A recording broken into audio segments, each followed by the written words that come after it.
Y ahora le agradecemos mucho al doctor Mauricio Merino Huerta, exconsejero del entonces Instituto Federal Electoral, actualmente es el Instituto Nacional Electoral, que esté con nosotros para hablar acerca de esta reforma. ¿Qué tal, doctor? Muy buenas tardes. Gregorio, buenas tardes, a sus órdenes. Muchísimas gracias por atendernos. Bueno, pues primeramente estábamos incluso leyendo el artículo que usted publicó recientemente, pues haciendo referencia a Pablo Gómez, el recién designado presidente de esta comisión presidencial por la reforma electoral, doctor. Sí, Gregorio, pues es que yo creo que Pablo Gómez ha sido muy claro, es muy vocal de suyo, de siempre, y ha sido muy claro en por lo menos los puntos que él, en tanto que presidente de esta comisión presidencial, está decidido a defender. Y ha dicho que se va a reducir el INE, que no está de acuerdo con la vigencia de 300 distritos, que por lo tanto no está de acuerdo con el servicio profesional electoral que trabaja en esos distritos, en esas oficinas distritales del INE. Él opina que se puede trabajar con mucho menos personal y eventualmente, lo dice él, no yo, echar mano de otras personas para ayudar en las elecciones. Dice que los partidos políticos sobreviven porque son burocracias pagadas con el erario público y que sin ese dinero pues tendrían que responder por su propia militancia. Dice que efectivamente la representación proporcional no corresponde ya con el México que ya cambió. Él habla de la nueva mayoría que se formó ahora después de que se perdió la mayoría en 1988 y empezó una nueva época de diversidad, de pluralidad política, pero él dice en 2018 esa mayoría está de vuelta y por tanto el país tiene que responder a esa nueva mayoría. Es lo que dice Pablo Gómez, también dice que no está nada redactado, que no está nada hecho.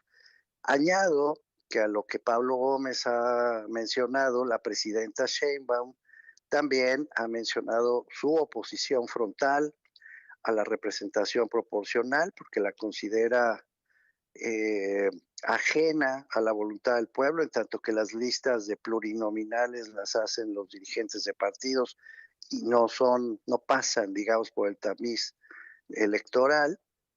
Y ha mencionado muchas veces que en efecto el INE es muy caro, es muy grande, en fin, que puede funcionar Ujú. con menos dinero. Y ha hablado muy mal, quiere decir muy mal, yo diría hasta con odio, que no acabo de entender por qué tanta cosa odiosa, ¿no? De Luis Carlos Ugalde como promotor de un fraude electoral en el 2006, la tesis de Andrés Manuel de siempre, López Obrador, y muy mal, peor aún, de Lorenzo Córdoba. De Entonces, Lorenzo Córdoba. opina que los consejeras y los consejeros deben ser electos por el voto popular y responder a la mayoría. Más o menos es la glosa, Gregorio, que todos conocemos. Y bueno, pues ahora han anunciado ya un programa de trabajo en esta comisión presidencial que va a convocar eh, audiencias, foros, Sí. va a hacer encuestas y dicen que a pesar de estas posiciones ya explícitas de parte de ellos, pues escucharán propuestas. Y en enero tendrán ya un resultado de toda esta operación. Permítanme llamarle así, Gregorio, esta operación política para acabar de Ujú. justificar la necesidad de una reforma electoral. Así están las cosas. Ahora, los foros de consulta o esta consulta que va a comenzar apenas, en donde pues se abre a la participación, la presidenta Sheinbaum dejó en claro que exconsejeros como usted pueden participar en esta discusión sobre la reforma electoral, pero apuntó que nadie está por encima de nadie, que ustedes no son No, la élite de la democracia. ¿Qué valoración tiene usted para este comentario, doctor? de ese comentario estoy 100% de acuerdo. No hay ninguna élite de la democracia, es una contradicción de términos. La democracia es el poder del pueblo, efectivamente, y entonces hablar de élites democráticas, pues es una tontería. Esa es una frase que ella acuña, nadie más, ¿no? Ni nadie que yo sepa se ostenta como parte de una élite. ya no digamos de nada, ¿no? Ni económica, ni de la democracia, por lo menos en mi caso. Entonces, pues tiene razón en eso, no hay élites. Ahora, dicho esto, la propia presidenta ha insistido en que lo importante es que la gente vote, pero no necesariamente cuáles son las garantías para que ese voto efectivamente se vea, reproduzca una conciencia bien forjada de cada una de las ciudadanas y de los ciudadanos ante la urna. O sea, votar como un proceso aritmético tampoco equivale a la democracia, Gregorio. Y mucho me temo que lo que vimos con la reforma judicial, que ni modo, es un antecedente inmediato, ni modo que no lo veamos y no lo discutamos, nos dice que en el caso del partido mayoritario actual, como correctamente afirma Pablo Gómez, esta nueva mayoría consolidada que hay en México ahora, que no había desde el 88, pues ha acreditado que cuando toma una decisión se va de frente. Y sí, hacen foros y la gente va y dice, pero los foros no sirven para nada porque ellos ya tienen una decisión tomada previamente. Así pasó con el Poder Judicial. Yo no veo, Gregorio, por qué, o sea, qué tendría que pasar para que cambiaran eso. Alguien me ha dicho, oye, pero es que el PT y el Verde, que son sus aliados, tampoco están de acuerdo, no estarían de acuerdo. Y yo reacciono diciéndoles, bueno, mucho cuidado, porque esta fórmula que propone la presidenta Sheinbaum, lo ha propuesto en la mañanera, de tener puros legisladores de mayoría, senadores, diputadas, diputados, siempre de mayoría. O sea, el que gana, aunque sea con un voto, se queda con el cargo. Y tener al segundo lugar o a los segundos lugares como si fueran la representación proporcional, es lo que ella afirma, pues le permitiría al PT y al Verde ocupar esos espacios, con lo cual las cámaras, pues ya se imaginará usted, tendrían literalmente el 100% del control de parte del régimen. Yo no ¿Hacia dónde confío, con apunta? toda sinceridad. Ajá. Perdón, ¿Usted no Gregorio, no, confía yo en qué? decía, no, pues no confío en la consulta que van a hacer, porque le van a preguntar al pueblo seguramente si quiere que haya menos dinero para los partidos. Pues, ¿usted qué contestaría? Yo también contestaría que haya menos dinero y que si Pues se sí. gasta menos en el INE, pues van a decir que sí. Mucho me temo que las decisiones fundamentales de esta reforma, que son eliminar la capacidad del INE actual, elegir Ujú. consejeras y consejeros y por lo menos limitar muy fuertemente la representación proporcional. Estos son los corazones de la reforma. Gregorio, ya están Ujú. tomadas esas decisiones. Oiga, yo preguntarle a usted, ¿estaría usted dispuesto a participar en este debate de la reforma electoral? ¿Hacia dónde apuntaría ese debate de reforma electoral, doctor? Ya lo hago, lo estoy haciendo ahora con usted, Gregorio, que me da la oportunidad. Ujú. Por supuesto que voy a participar a través de ¿Pero ya mis en los propios foros? espacios de opinión, pero ir a, no, no, no, no, no. No, a mí, sabe Eso. que yo dejé de ir al circo como a los 8 años, ya estoy grandecito. En eso se va a convertir en eso se va a convertir este debate, doctor. Bueno, es que no escuchan, pero en general no escuchan. Fíjese cómo los debates en general, no de la reforma electoral, la orientación social, la protección a los más pobres. Yo mismo he pugnado por el abasto de medicamentos, por ejemplo, desde el movimiento en el que participo, nosotras, de cero desabasto. Por ejemplo, ¿no? Pongo casos concretos.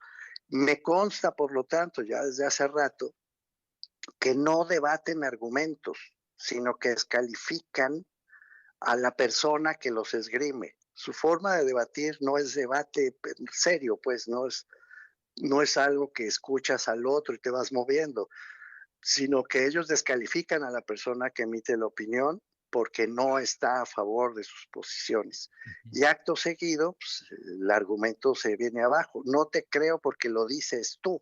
No te hago caso porque lo dices tú. Ese es su punto de vista. Si alguien de adentro de Morena está dispuesto a debatir, pues a lo mejor lo escuchan, pero la verdad no tengo intención de afiliarme a Morena para poder debatir y ser escuchado. Doctor Mauricio Merino, a ver, a usted le tocó pues otra época muy distinta en el entonces Instituto Federal Electoral. De aquel entonces Eh, a lo que se vive ahora y de lo que se vive ahora a lo que se espera con esta reforma electoral. Así, en resumidas cuentas, ¿hacia dónde apunta todo esto? Fíjese que es muy interesante porque la época que ahí me tocó, 1996, el primer IFE autónomo, hasta 2003, cuando el cargo concluía su periodo, Así es. Ujú. pasaron muchas cosas, Gregorio, entre ellas el Pemex Gate y Amigos de Fox, dos casos muy conocidos que fueron pues, inéditos y siguen siendo hasta la fecha los casos más sancionados por la autoridad electoral en toda la historia electoral de México, imagínense. Y ya en ese momento, con lo del PMSG, yo recuerdo como si fuera hoy, la oposición y la fuerza, el coraje del PRI de entonces. El PRI de entonces, esa mayoría de la que hablaba Pablo Gómez, que ya para 96 no existía, pero que seguía teniendo mucha fuerza en el país, no veía Ujú. con simpatía el principio de imparcialidad. Doy fe de eso porque lo viví todos los días. Estaban acostumbrados a que la autoridad electoral respondiera a su voluntad, que favoreciera sus intereses. No les gustaba la imparcialidad. La imparcialidad era un bien, digamos, para la oposición. No apoyar a la oposición, sino simplemente ser imparciales, no favorecer ni dañar a ninguno de los partidos. Ya era un triunfo de la oposición. Pero al PRI les sabía muy, muy mal. Les costó mucho trabajo a los priistas de aquella época. Recuerdo a Monreal como representante, por ejemplo, del PRI por parte del Poder Legislativo, él se acordará también. Recuerdo a Yunes, mire usted por dónde, en los hechos precisamente del PMSG, representando al PRI en ese momento, después se volvería panista y ahora es morenista, vaya usted a saber en dónde ande. Bueno, no les gustaba la imparcialidad porque estaban habituados a controlar. Yo no veo gran diferencia con Morena hoy respecto a ese pasado que atestigué. Lo que sí me llama mucho la atención, porque también tuve el privilegio, el gusto, como quiera usted llamarle, de trabajar muy cerca de Pablo Gómez. Él era el representante del PRD en una Ujú, época, ujú. de ese periodo que me tocó a mí vivir. Pablo Gómez era un absoluto convencido de la representación proporcional total, que yo suscribo, por cierto. Eso sería lo que yo apoyaría. Defender al servicio profesional electoral de carrera que ha costado décadas de consolidar y Ujú. representación proporcional pura, tantos lugares en las cámaras como votos obtenidos por los partidos. Eso sí es la democracia en serio. Eso defendía Pablo Gómez. Hoy me sorprende escucharlo que defiende exactamente lo opuesto. En fin, las cosas no son iguales. Morena no es el Sí. PRI de aquellos años, ni será. Creo que es un bicho nuevo. Eso es para otra conversación cuando usted me invite, Gregorio. Este es un bicho nuevo, Cuando gusta. pero aún siendo un bicho nuevo, la pulsión del poder y del control es absolutamente idéntica a la que tenía el PRI saliente de aquellos años. Entonces, en resumidas cuentas, esta reforma para usted avance, se queda como están las cosas, digamos, con sus pros y sus contras, o es un retroceso adicional, doctor. No, es a ver, le recuerdo, Gregorio, algo que también está en la prensa, que no hay que inventar, ¿no? Está en la memoria colectiva. Este es el plan C. Esto El es, plan C. es el origen, de hecho, del plan C. Yo le recuerdo a usted que el presidente López Obrador ya había intentado una reforma electoral. No prosperó porque no tuvo la mayoría suficiente para cambiar la constitución. Entonces vino el plan B, ¿se acuerda? Y si es Sí, así, que habla de la prosperó en la desaparición Cámara. del INE. Exacto, pero la Suprema Corte lo paró por vicios de Lo frenó. procedimiento, y entonces vino la ofensiva contra la Corte y contra Norma Piña y todo lo que hemos atestiguado. Y entonces el presidente López Obrador dijo, ahora va el plan C, en febrero, ¿se acuerda? Antes de irse del Sí, sí. 24. Del 24. Pues, pues ahí estamos. Es que no hay nada que buscarle. Este es el plan C de López Obrador. Así que pues, está cantado, no sé por qué seguimos inventándonos el hilo negro, la verdad. Ellos ya anunciaron lo que quieren y le van a quitar, poner, seguramente van a juguetear en esto de las consultas circenses, pero el resultado está prefabricado, Gregorio. Doctor, pues nos deja usted con un panorama, pues no le voy a decir que positivo, pero muy claro, ¿no? Acerca de lo que se anticipa con respecto a esta reforma electoral y le No, agradezco muchísimo que nos acompañe. me deja una palabra más, Gregorio. Claro, Yo creo que es bueno, yo creo que siempre es bueno saber lo que viene en lugar de estar soñando con lo que nunca vendrá. El eso, pues régimen va sí, a ser un sean régimen realistas. autocrático. Sí, señor, así es. Le mando un cordial saludo y apreciamos mucho que esté con nosotros, doctor. Hasta luego, Gregorio, un abrazo. Gracias, que esté usted muy bien. El doctor Mauricio Merino Huerta, ex consejero de lo que fue el Instituto Federal Electoral, hoy INE.